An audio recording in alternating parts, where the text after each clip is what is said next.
Okay, so guys, today, like I said, it's all about CS:GO. It's all about it's going to be everything, revolving around this great game that Valve has created, and it's like that 20-year anniversary of this game. And anyways, guys, what we're going to be doing is I'm going to be going through some articles. So if you're watching this on YouTube, of course, I'll be going through some articles. I'll be reading some stuff word for word, but I'll be kind of like summarizing things. If you're just listening to this, you don't necessarily need to pay attention on screen. I'll just be kind of reading through some of the things that we're going to be seeing on screen. But anyways, guys, first of all, what we're going to be talking about here today is CSGO as an esport. Okay, esports are a huge part of what I do here on the YouTube channel, and something that I just really enjoy to talk about. And so CSGO, there's a number of reasons why I believe that CSGO is the best viewer esport, as far as just, when you compare it to other esports out there, it's one of the best esports to watch, and it's one of the easiest ones to watch as well, because it's easy to understand. There's a number of things here, but I'm going to go through an article that I found, guys, that I thought was really interesting. And this article, guys, is from Endpoint. And it's 10 reasons why CSGO is the best esport. So let's get into it. So Counter-Strike has long been a competitive sport. The very nature of the game provides a competitive theater with more to offer than the Call of Duty franchise, and depth unparalleled since the early first-person shooters. It's not like Quake or Halo. There's no dashing, flying, or one-hit melee kills. CSGO boils players down to their raw skill and punishes players who try to bring fast-paced shooting mechanics to it. It's because of this that Counter-Strike has become such a popular audience event. Sure, any player can learn to click on opponents' heads, but learning spray patterns when certain weapons are accurate and to what degree, and keeping up to date with the ever-changing weapon balances. I'm looking at you, Negev. It's clear that a certain level of dedication is required to maintain the skill level needed to compete with the best. Here's 10 reasons we think Counter-Strike is the best esport. And of course, guys, the reasons why Endpoint is giving their reasoning may be different from your reasoning why you may think CSGO is one of the best esports to watch, or if you don't think it's one of the best esports to watch. Like I said, here we go.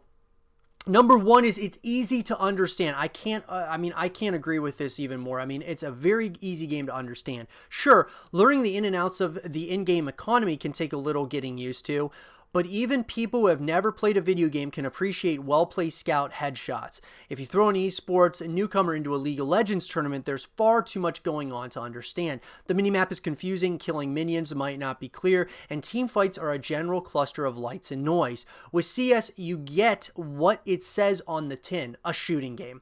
I agree with this, guys.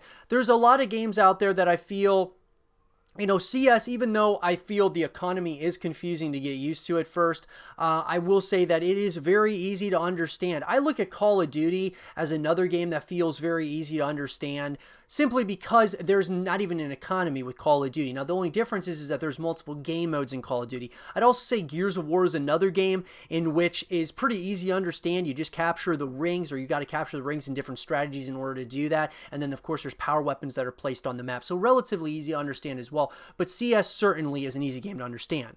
Number two, the professionals play on the same settings as you. Some games, such as Halo, have so many different modes. Figuring out which on the professionals play on can be a little confusing. Jumping into a match made game of Slayer seems easy, but that's not what the professional players are playing. In the earlier titles, players would have to copy and paste the rules from the internet if they wanted to play like they do in the big leagues, with some titles bringing out MLG mode, a homage to the pro rules. When you play a competitive match of CSGO, you know it's the same rules that the pros use. And this is true as well.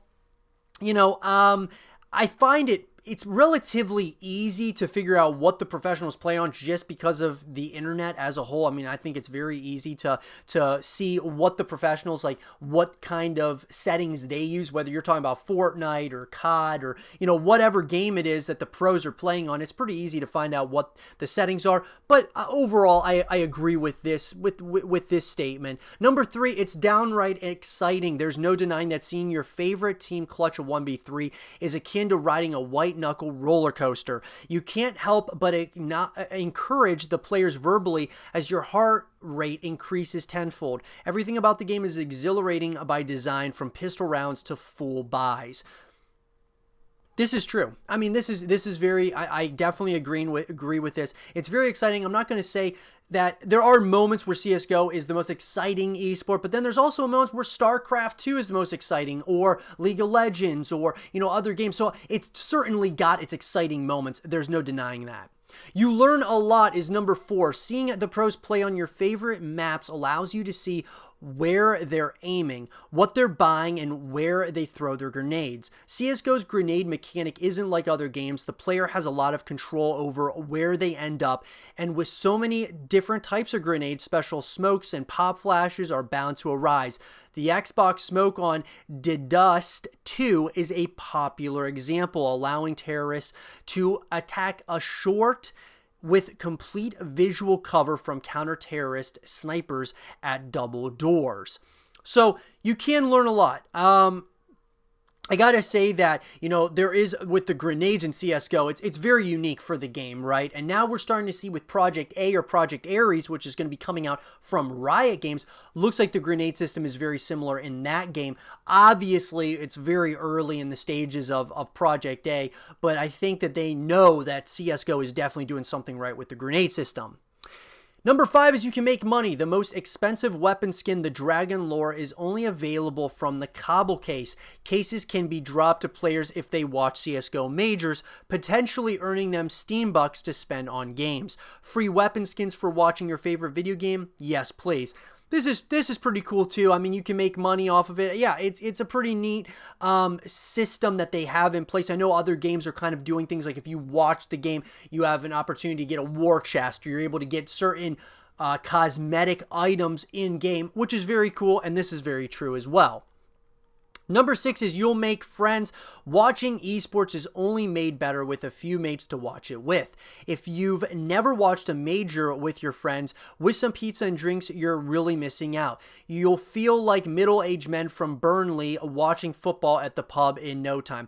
So I've actually really never done this as far as, having my friends over to watch a major. I've definitely thought about doing it. A lot of times my friends actually in the area, I don't have a lot of friends that are really into esports. They're more into just gaming.